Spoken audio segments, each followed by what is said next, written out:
¿En qué estoy pensando? En la hipoteca. Maldito dinero se esfuma. Además tengo un bulto. Sé reconocer el cáncer cuando lo toco. ¿Dónde está ella? ¿Qué estará haciendo? No llama, nunca dice nada. El estrés es un horror para todos. Nos perturba, nos incordia por las noches y desestabiliza nuestro equilibrio mental. Pero no siempre ha sido así. Durante algún tiempo sirvió para salvarnos. Si eres un mamífero normal, el estrés será 3 minutos de gritos y miedo en la sabana. Y si no lo superas es porque estás muerto. Pero todo ha cambiado. Lo que nos ayudaba a sobrevivir se ha convertido en el mayor escollo de nuestras vidas. Actualmente los descubrimientos científicos en la naturaleza Le he dado. y en el laboratorio demuestran que el estrés no es un estado de ánimo, es algo que se puede medir. Y es peligroso. No es un concepto abstracto. No es algo que tendremos que solucionar en algún momento. Hay que atajarlo ya. En algunos de los lugares más inesperados, los científicos están demostrando lo letal que puede ser el estrés. La influencia del estrés crónico puede dar lugar a algo tan poco sutil y grotesco como la muerte de algunas neuronas. El impacto del estrés se puede ver en nuestro organismo. Acaba con las neuronas, nos aporta grasa e incluso desenreda nuestros cromosomas. El estrés, salvador, tirano o plaga. Vamos a revelar sus secretos.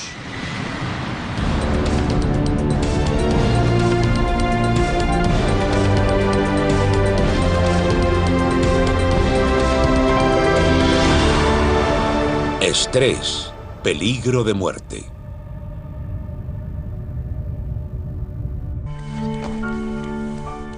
Todos tenemos una relación personal con el estrés, pero pocos sabemos cómo opera en nuestro organismo o entendemos cómo el ataque del mundo moderno puede estresarnos hasta el punto de desencadenar la muerte. Y muchos menos saben lo que podemos hacer al respecto.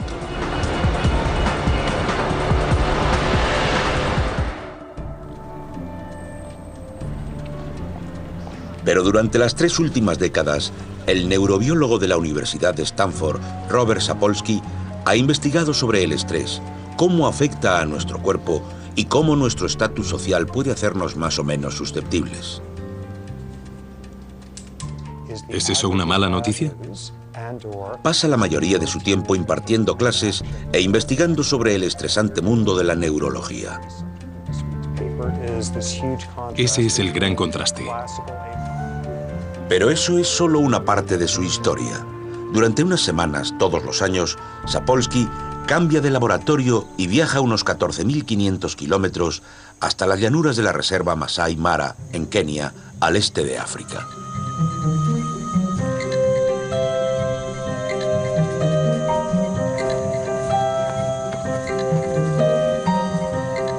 Robert Sapolsky vino a África hace 30 años por una corazonada. Pensó que podría descubrir más sobre los humanos, el estrés y las enfermedades, fijándose en los no humanos, y vino a conocerlos. Si vives en un sitio así y eres un babuino, solo necesitas 3 horas al día para conseguir tus calorías. Y si solo tienes que trabajar 3 horas al día, te quedan 9 horas de tiempo libre al día para dedicarte a complicarle la vida a los demás.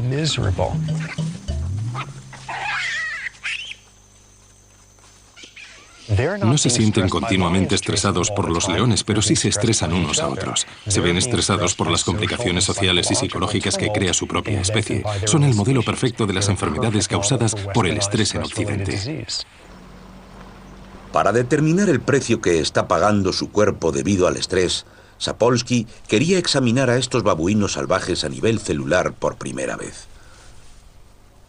Para ello necesitaba extraerles muestras de sangre sin que apenas se dieran cuenta.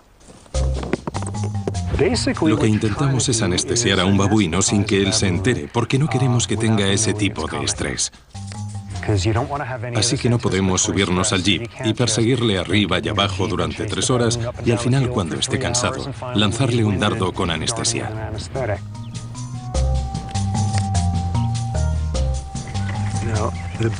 Las grandes ventajas de la cerbatana son que es silenciosa y que se mueve con facilidad. Pero lo malo es que no llega muy lejos.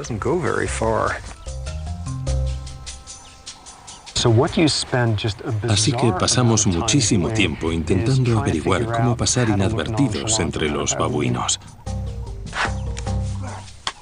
Le he dado. Cronometra.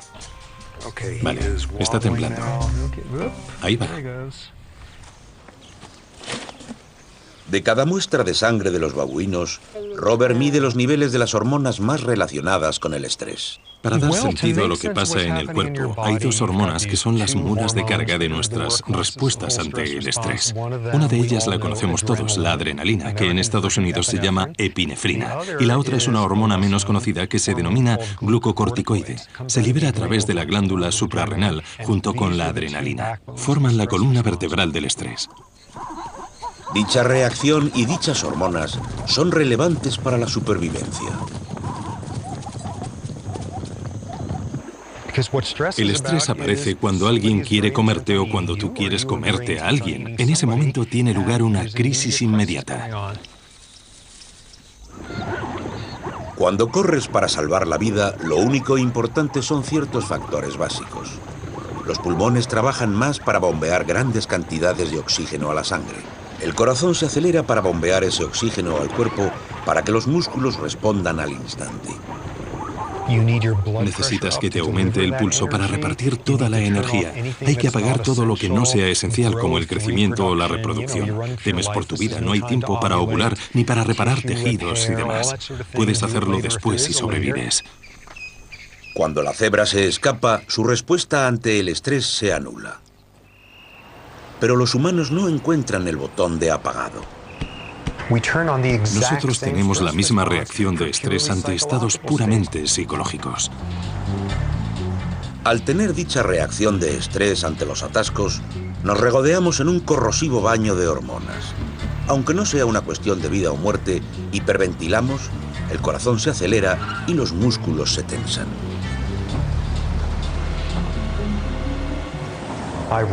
Es irónico, pero después de un rato la reacción es más dañina que lo que nos estresa, porque eso que estresa es un sinsentido psicológico que nos preocupa.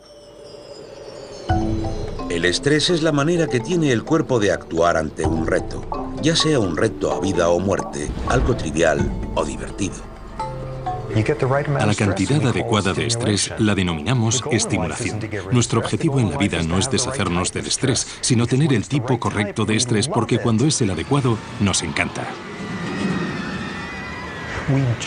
Nos morimos por experimentarlo. Pagamos dinero por sentir ese estrés. Aunque tiende a ser un factor de estrés moderado, fugaz. Por eso las montañas rusas no duran 3 semanas, y en ellas casi siempre renunciamos un poco al control, a pesar de estar en un asiento que nos parece seguro.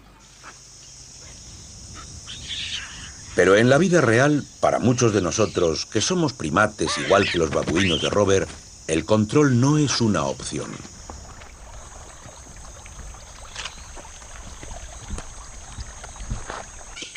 Tenemos a un macho adulto que ha perdido una pelea. Ha perseguido a un joven. Ha mordido a una hembra adulta. Ha dado una bofetada a otro más joven. Y ha tirado a una cría de un árbol. Todo en 15 segundos. Así que por ahora un gran componente del estrés es la falta de control y de previsibilidad. Algunos están sentados viendo a la cebra y otros pueden estar pasando un mal día, pero ese teme por su trasero. Así que la vida es mucho más estresante para los que están más abajo en la pirámide jerárquica.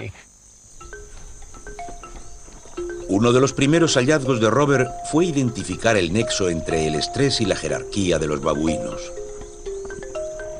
Algunos grupos de babuinos tienen más de 100 miembros y, como nosotros, han desarrollado cerebros grandes para navegar en el mar de complejidades de las amplias sociedades. Para sobrevivir aquí es necesaria una especie de inteligencia política babuina para que los machos más agresivos y astutos consigan una buena posición y beneficios tales como el poder elegir a las hembras, todos los alimentos que puedan comer y un séquito sin fin de dispuestos babuinos. Todos los machos saben cuál es su posición social, quién le puede torturar y a quién puede torturar él y a quién pueden torturar los torturados. Esto sonará raro después de 30 años con ellos, pero no me gustan los babuinos. A lo largo de los años ha habido algunos a los que he cogido cariño, pero otros son unos asquerosos estrategas maquiavélicos y traidores. Son malos entre ellos, aunque son geniales para la investigación. No he venido a convivir con ellos, así que son perfectos para el estudio. Hace 22 años, a los 30, la histórica investigación de Sapolsky le valió el premio de la Fundación MacArthur. Sus primeros estudios, en los que medía las hormonas del estrés en la sangre, dieron lugar a grandes descubrimientos. El estatus del babuino determinaba el nivel de hormonas del estrés en su cuerpo. Así que si era un macho dominante, tenía menos hormonas en sangre. Y si era un macho sumiso, tenía más. Pero realizó un descubrimiento incluso más importante. En las muestras de Sapolsky, los de menos estatus tenían más pulsaciones y mayor presión arterial. Fue la primera vez que alguien relacionaba el estrés con el deterioro de la salud en el mundo de los primates en libertad. Básicamente, si eres un babuino estresado y poco sano, tendrás la presión arterial alta, niveles elevados de hormonas del estrés, un sistema inmune que no funcionará bien. Tu sistema reproductor será más vulnerable y trabajará peor. Además, la actividad química de tu cerebro será similar a la de un humano con depresión. Y todo eso no son indicadores de un adulto sano como un roble.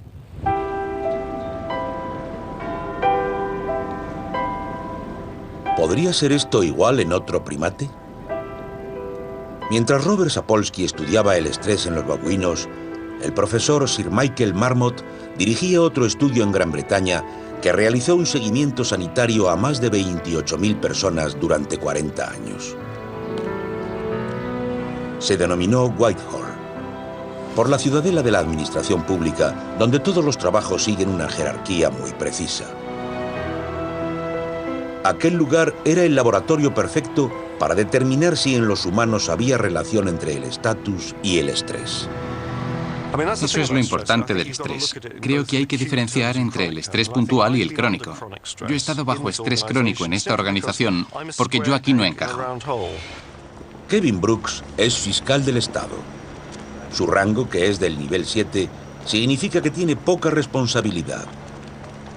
Vive como subordinado.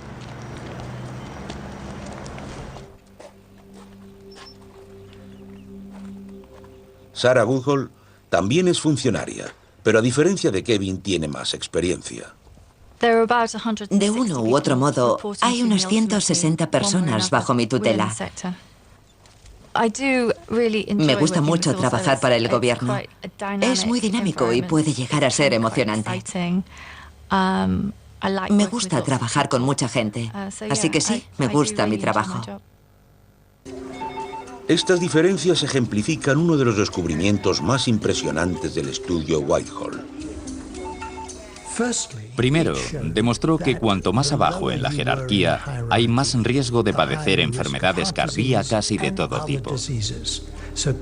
Así que los segundos, empezando por arriba, tienen más riesgo que los jefes, y los terceros más que los segundos, y así sucesivamente hasta abajo. Estudiábamos a gente con trabajos estables no relacionados con la industria. Y la posición jerárquica estaba relacionada con el riesgo de padecer enfermedades y la duración de la vida. Este estudio es como la piedra roseta de este campo científico porque se trata de los funcionarios británicos. Todos tienen los mismos cuidados médicos y el mismo sistema sanitario, igual que los babuinos. Todos los babuinos comen lo mismo y tienen el mismo nivel de actividad. No es que los babuinos de bajo estatus fumen y beban, y que si eres un funcionario británico de bajo rango, no vayas al médico ni te pongan vacunas preventivas. Así que los dos estudios descartaron muchos conceptos confusos y dieron lugar a descubrimientos casi idénticos. A los dos lados del mundo de los primates hay historias desgarradoras y consecuencias peligrosas. Todos los subordinados, como Kevin, Tienen que vivir con la incertidumbre de los babuinos y tienen un macho alfa con poder sobre los demás, sobre individuos que no lo sospechan, individuos de bajo rango.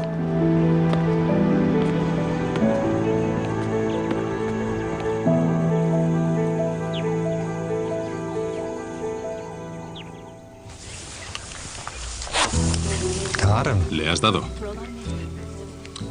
12:46. ¿Alguno ve dónde está el dardo? Sí, yo. Bueno, chicos, ¿cuál os parece de alto rango? ¿El nuestro? Sí.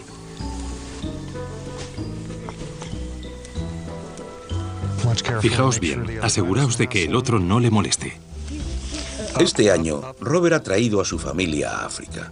Su mujer, Lisa Ser Sapolsky, que es neuropsicóloga, también ha realizado estudios sobre los babuinos. Y por primera vez han traído a sus hijos, Benjamin y Rachel. Parece que está dormido.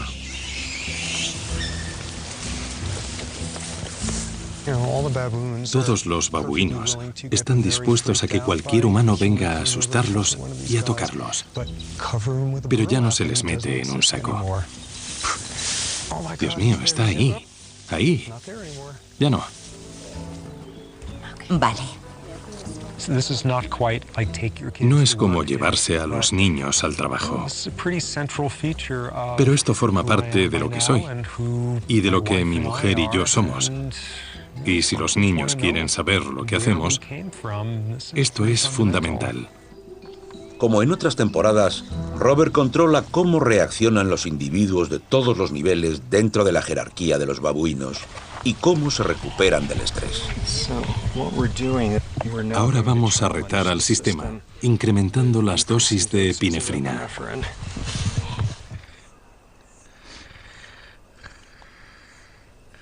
La respuesta de los babuinos se ve inmediatamente en la sangre, y esas muestras se pueden congelar de por vida.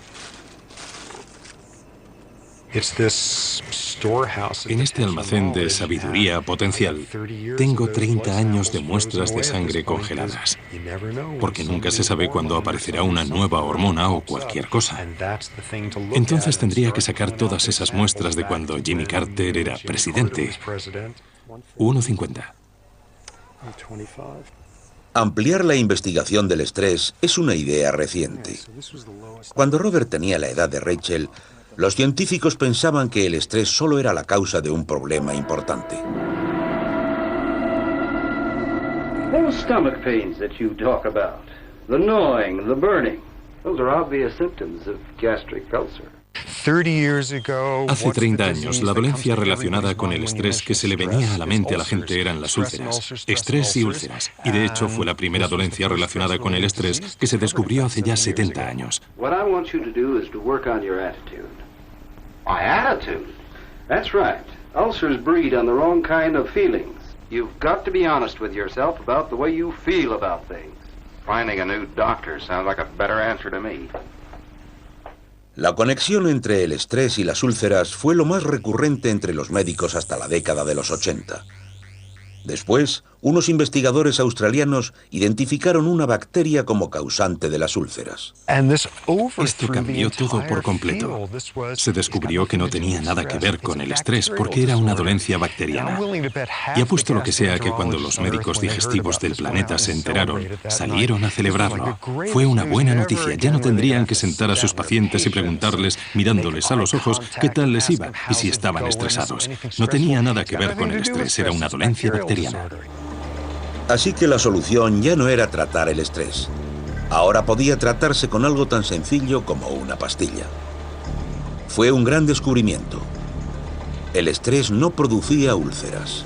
Caso cerrado. Pero unos años más tarde, la investigación dio otro giro.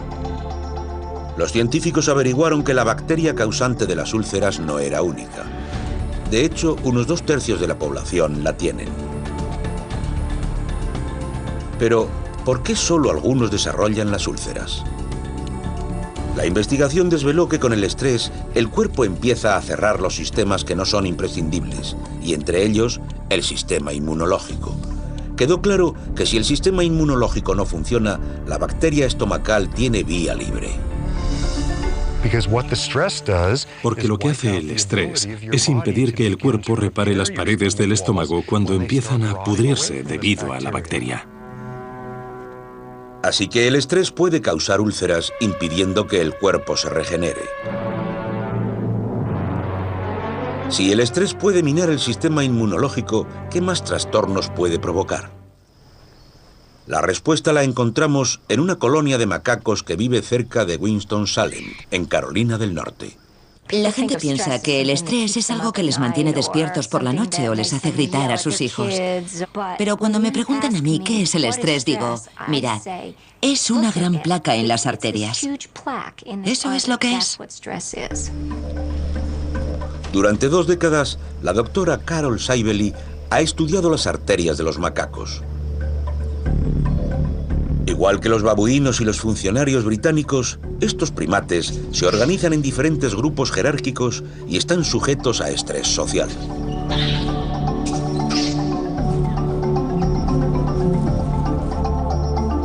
Las hormonas del estrés pueden provocar una respuesta cardiovascular negativa, pálpitos y aumento de la presión arterial.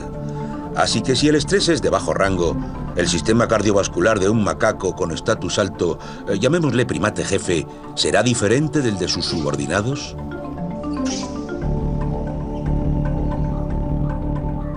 Cuando Saibeli se fijó en las arterias de los monos dominantes con poco estrés, sus arterias estaban limpias. Sin embargo, las arterias de un mono subordinado eran muy distintas. Las arterias de los subordinados tienen más arteriosclerosis en su interior que las de los dominantes. El estrés y el flujo de hormonas que resultan de este aumentan la presión arterial y dañan las paredes de las arterias, convirtiéndolas en almacenes de residuos.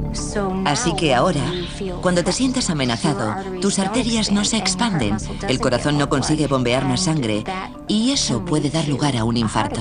No es un concepto abstracto. No es algo que se pueda solucionar dentro de unos años. Hay que atajarlo ya, porque afecta al funcionamiento de tu cuerpo. Y el estrés de hoy afectará a tu salud de mañana y del futuro. El estrés social y psicológico, tanto en los macacos como en los humanos y los babuinos, puede obstruir nuestras arterias, restringir el flujo sanguíneo y poner en peligro la salud del corazón. Y eso es solo el principio de este mortal proceso.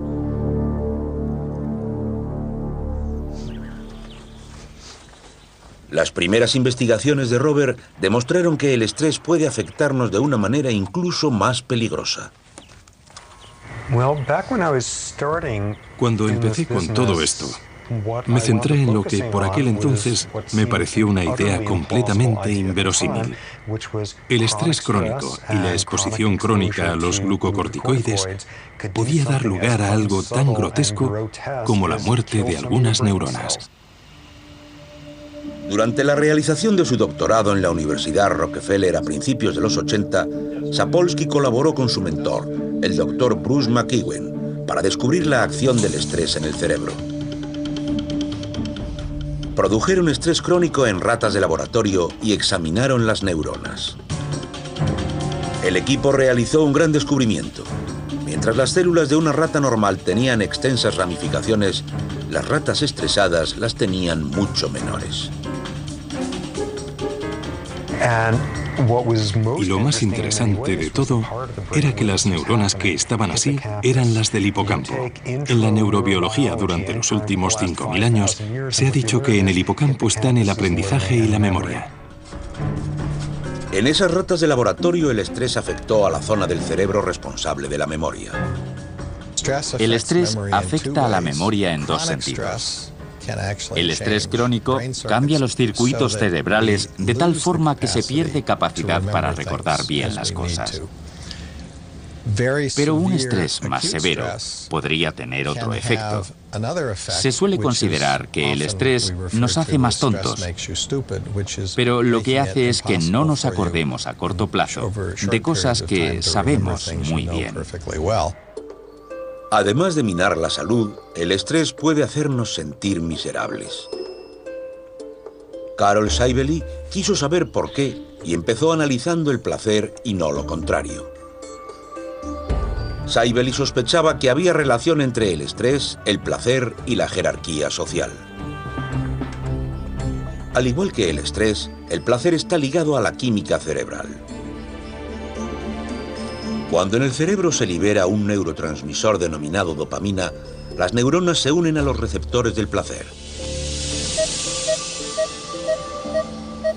Saibeli utilizaba un escáner PET para examinar el cerebro de un primate sin estrés, nuestro primate jefe. Lo que vemos es que el cerebro de los monos dominantes se enciende por muchos sitios. Hay mucha dopamina, que es muy importante en cuanto al sentimiento de recompensa y de placer. Después Saibeli analizó el cerebro de un subordinado. Lo que descubrimos fue que las neuronas de los monos subordinados son muy pálidas porque tienen muchos menos receptores uniendo la zona. ¿A qué se debe? ¿Qué pasa en esta zona del cerebro? Cuando se tiene menos dopamina, todo lo que nos rodea y normalmente nos daría placer es menos placentero. Así que el sol no brilla tanto, la hierba no es tan verde y la comida no sabe tan buena. Eso se debe a la forma en la que funciona el cerebro. Y el cerebro funciona así porque perteneces a la capa social más baja de la jerarquía. Una característica de los individuos de bajo rango es que son pobres. Y otra incluso más importante es que cuando hablamos de los humanos, no solo se trata de ser de bajo rango o pobre, sino de sentirse así. Y una de las mejores formas de que la sociedad te haga sentir menos es restregándote por la cara una y otra vez todo lo que no tienes. Richmond, California, una ciudad donde las diferencias sociales se ven desde el coche. Este es el camino diario al trabajo del cardiólogo Jeffrey Ritterman. Se puede saber mucho del estrés y de la salud con visitar un barrio. En este barrio, la esperanza de vida es bastante buena y la mayoría de la gente está muy sana. Y según subimos la colina, se ve que el barrio es menos privilegiado. Y cuando pasamos el cruce, baja el estatus social y por consiguiente, en estas zonas, la salud de la gente es mucho peor. Ellos no tendrán la misma esperanza de vida que la gente de clase media que había donde empezamos.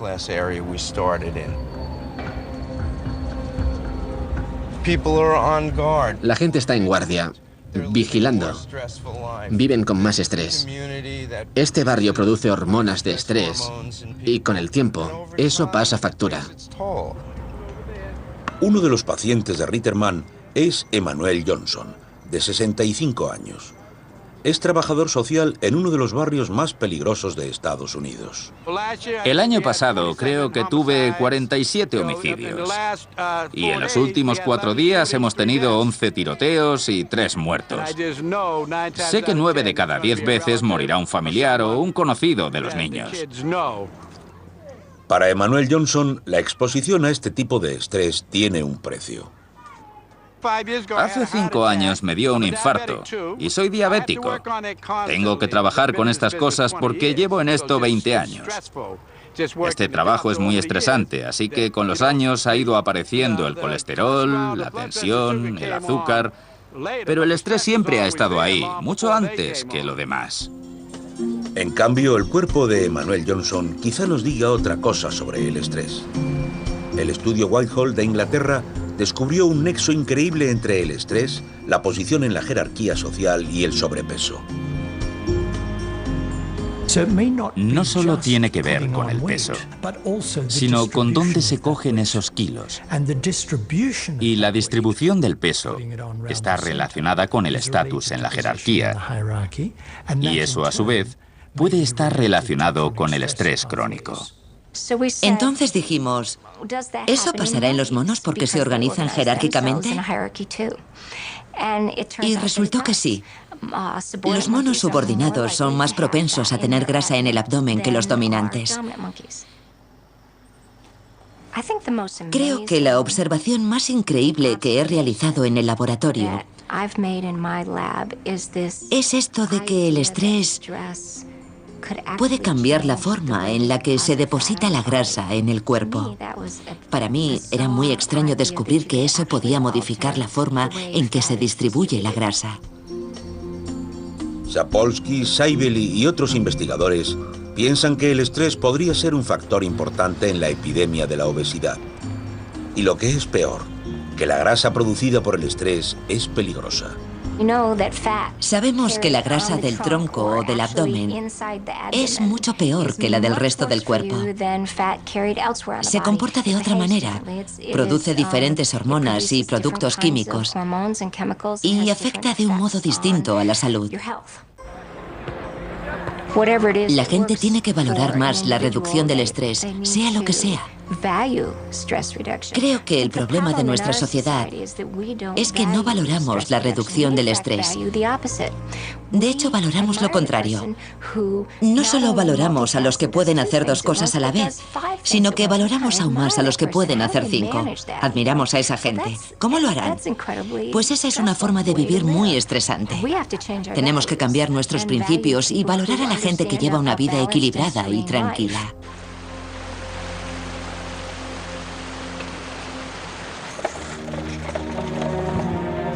Uno de los momentos más duros de la historia nos muestra cómo el estrés puede afectarnos mucho antes de tener uso de razón.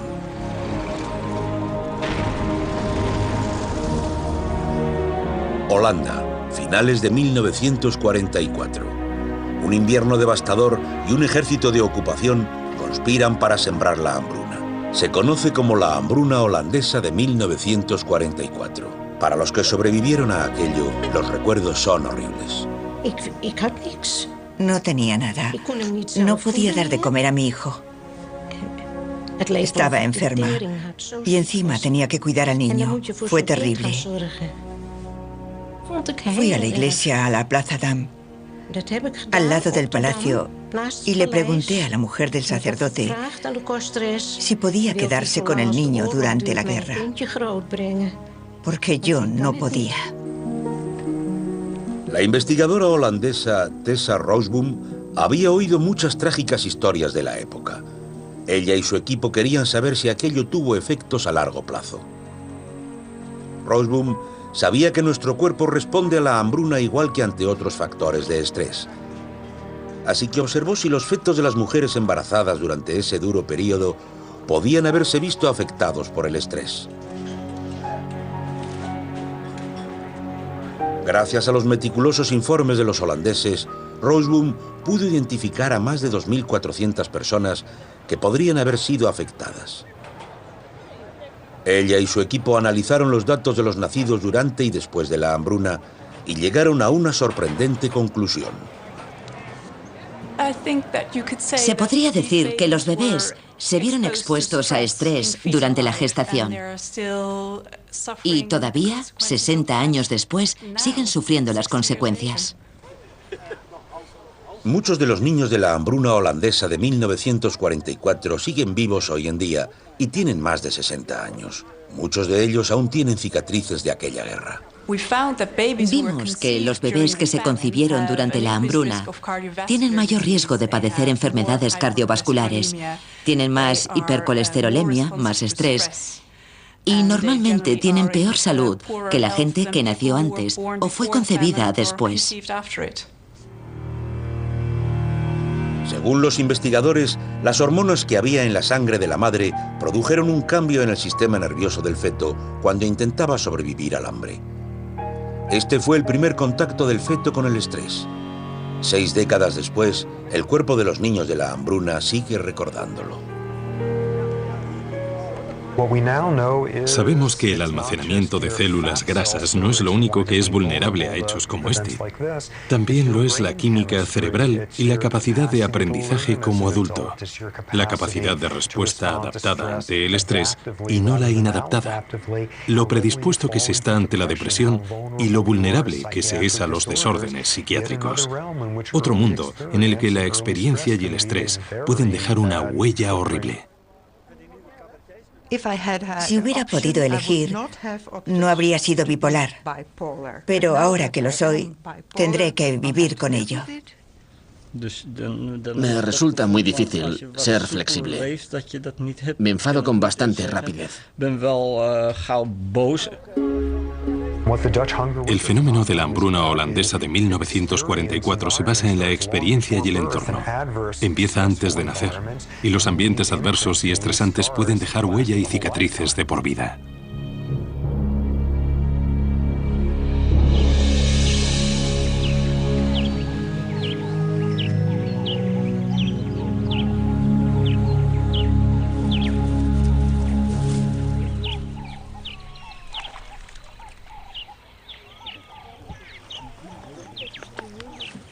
Durante la investigación multigeneracional de este año, Robert, que se ha pasado gran parte de su carrera investigando los efectos del estrés en los individuos y en las células, ha localizado estrés en nuestro organismo más interno.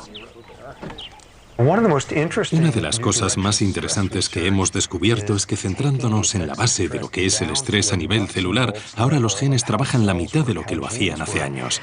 Nadie se lo podía imaginar. Las estructuras genéticas que antes eran inimaginables, los telómeros, que protegían los cromosomas en los extremos, ahora con la edad encogen. Lo interesante es que el estrés, las hormonas del estrés, pueden acelerar el proceso por el que los telómeros se encogen.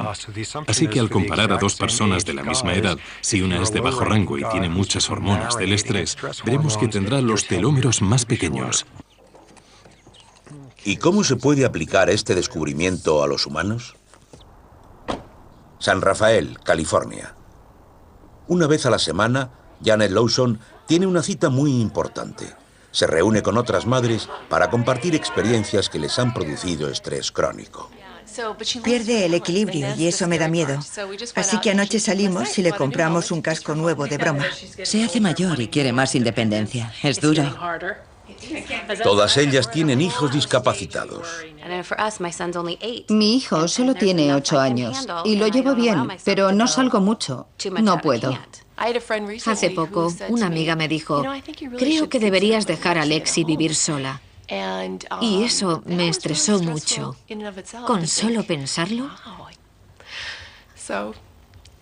Lo siento. No lo sientas. No me diga eso. Es como una niña pequeña. Aunque no puede comunicarse bien, le encanta. Le encanta. ¿Le encanta? Así es la vida. Le encanta. Estas valientes mujeres llamaron la atención de la bióloga Elizabeth Blackburn. No conocía a las mujeres en persona, pero sí sus historias. Yo también soy madre, así que oí hablar de este estudio y pensé que merecía la pena ver lo que pasaba en el corazón de las células de las madres que están haciendo algo tan difícil durante tanto tiempo. La doctora Blackburn es una investigadora de renombre en el mundo del estudio de los telómeros. Tenemos 46 cromosomas que están sujetos en los extremos de los telómeros. Nadie sabía si, a lo largo de la vida, en los humanos, los telómeros se verían afectados por el estrés crónico. Así que decidimos fijarnos en el estudio de las madres con estrés crónico.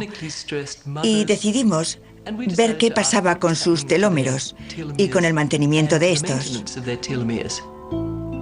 Lo que vimos fue que su longitud está directamente relacionada con el estrés de la persona y el número de años en los que se ha visto expuesta a él.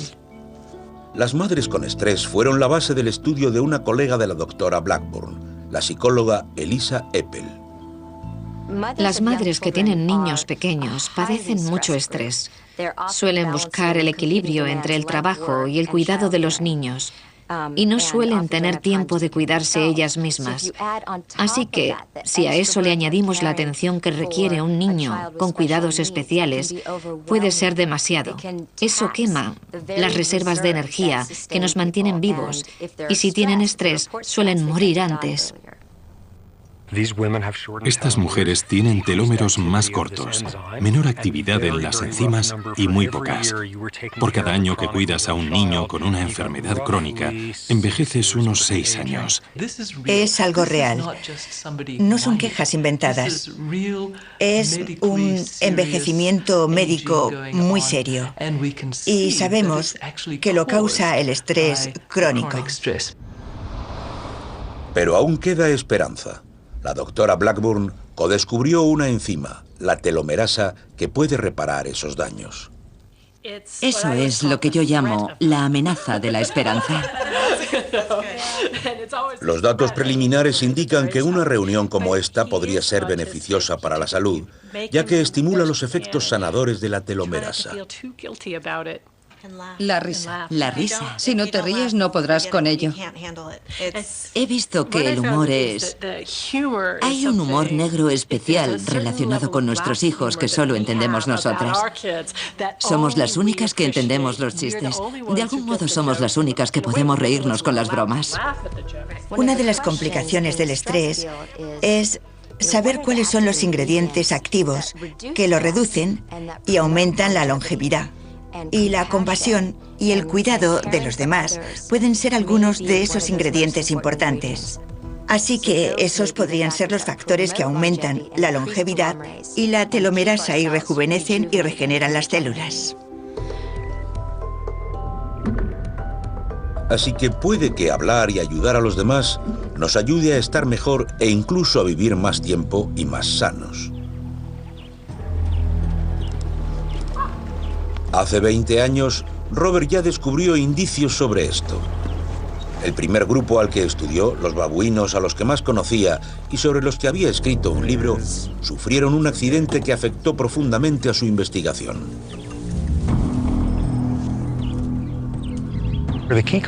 Hace 30 años empecé con el grupo Kikirok y por aquel entonces eran nuestro grupo de babuinos. Es decir, los machos eran agresivos, la sociedad estaba muy bien estratificada y las hembras sufrían bastante. Así era nuestro grupo de babuinos. Y luego, unos 20 años después, pasó algo horrible y científicamente muy interesante. El grupo Kikirok se dirigió a buscar comida al vertedero de un centro turístico muy conocido. Resultó una expedición mortal. Entre la basura había carne infectada de tuberculosis. Así que la mitad de los machos del grupo murió.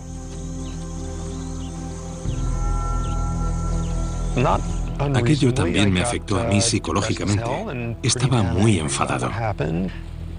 Cuando tienes 30 años, no puedes involucrarte tanto con un grupo de babuinos, y yo estaba muy involucrado. Parecía que el trabajo de investigación de Robert de la última década se había perdido. Pero entonces se dio cuenta de algo muy curioso. Se fijó en los babuinos que habían muerto y los que no. No fueron muertes fortuitas. En aquel grupo murieron los machos que eran agresivos y no estaban particularmente integrados en la sociedad, los que no pasaban mucho tiempo desparasitándose y relacionándose con los demás. Murieron todos los machos alfa. El grupo Kikirok sufrió una transformación. Se quedaron con el doble de hembras que de machos, y los machos que quedaron eran, para utilizar jerga científica, buenos machos. No eran asquerosos y agresivos, eran buenos con las hembras, socialmente muy conciliadores, y eso transformó el ambiente que había en el grupo. Cuando los babuinos machos llegan a la adolescencia, suelen dejar su grupo y buscan una nueva manada.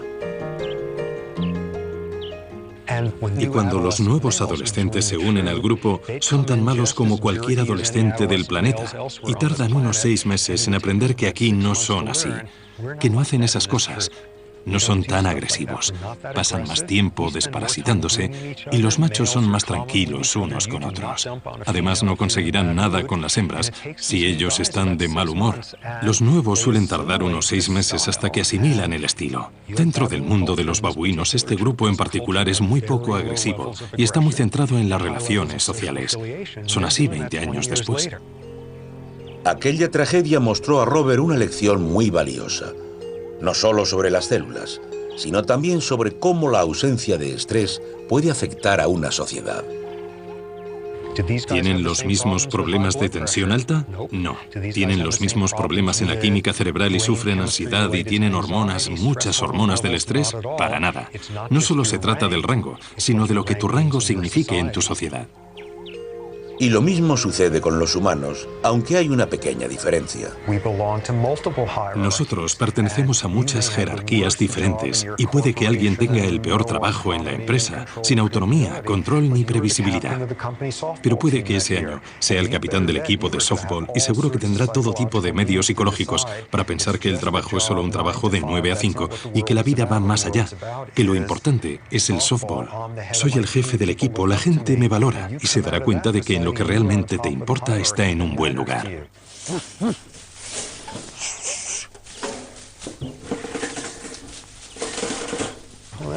Ha funcionado. Mucha caca de babuino. Y esto bajo las circunstancias adecuadas y con el experimento correcto es una mina de oro. Es una pena, pero esta vez solo significa que hay que limpiar la jaula.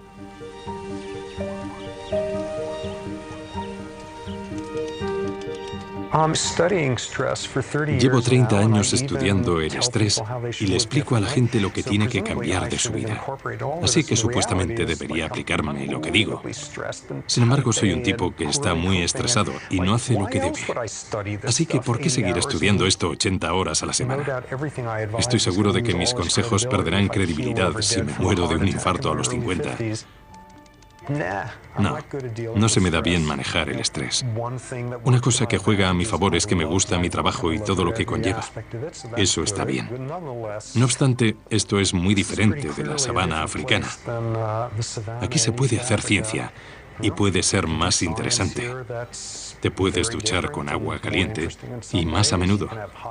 Es un mundo más interesante y variado en muchos sentidos. Pero aquí hay muchas cosas de África que luego echas de menos.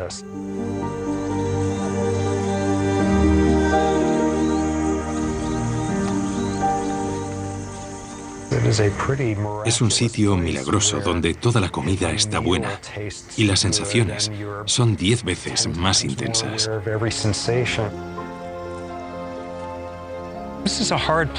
Creo que es muy difícil pasar aquí un año sin que te cambie el metabolismo y el carácter. Aquí soy más extrovertido y mucho más feliz. Aquí es difícil no ser feliz.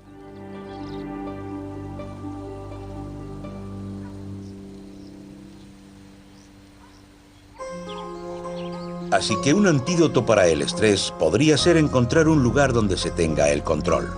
Pero, ¿cómo podemos encontrarlo si pasamos tanto tiempo trabajando? Yo diría que lo que hemos aprendido del estudio Whitehall y del estudio de los primates es que las condiciones en las que se vive y se trabaja son vitales para la salud. Sarah Goodhall, nuestra experimentada funcionaria, disfruta de los beneficios de tener control. Yo creo que no tengo estrés. No trabajo 100 horas a la semana. Controlo la cantidad de trabajo que tengo para asegurarme que puedo seguir haciéndolo a largo plazo. Control, la cantidad de control, está muy ligada al lugar que se ocupa en la jerarquía laboral. Y hemos descubierto que, en general, cuando la gente nos informa de que las cosas han empeorado, de que el estrés ha aumentado, los índices de la enfermedad también aumentan. Cuando la gente nos dice que tiene más control, que recibe mejor trato en el trabajo, que todo es más justo y que las cosas van mejor, la enfermedad disminuye. He tenido mucha suerte. Nunca he tenido problemas de salud. Pero no todo el mundo tiene tanta suerte. Así que, ¿qué podemos hacer la gran mayoría que no estamos en el poder? Hay que involucrar más a la gente en el trabajo, darles más responsabilidad en lo que hacen, más recompensas dependiendo del esfuerzo que hagan. Y así se conseguirán trabajadores más sanos y mayor productividad.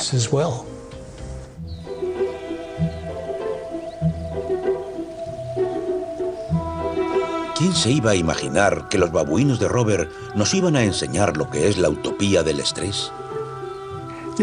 Puede que esto suene raro, pero creo que estamos intentando crear una sociedad mejor.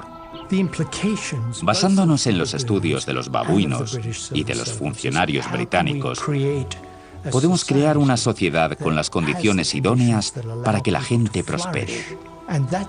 Ahí queremos llegar, a crear una sociedad mejor en la que la gente pueda prosperar. ¿Qué nos han enseñado los babuinos a los humanos? Que no la tomemos con alguien por haber tenido un mal día. Que no desplacemos a nadie pase lo que pase. Que las relaciones sociales son muy poderosas. Y eso os lo dice alguien que vive en un mundo lleno de ambición y hambre de triunfo, donde impera todo eso. Son cosas muy importantes. Y una de las mejores formas de sociabilizar es dar más de lo que se recibe. Además, así se crea un mundo mejor. Otra de las cosas que nos han enseñado los babuinos es que si ellos han podido transformar en una generación lo que se suponía que era un sistema social inamovible, lo que estaba establecido, nosotros no tenemos excusa cuando decimos que hay cosas que no se pueden cambiar dentro de nuestro sistema social. Entonces, la pregunta que nos hacemos a raíz del trabajo de Robert es: ¿seremos capaces de aprender de los babuinos? El grupo Kikirok no solo sobrevivió sin estrés, sino que mejoró. ¿Podremos hacer lo mismo?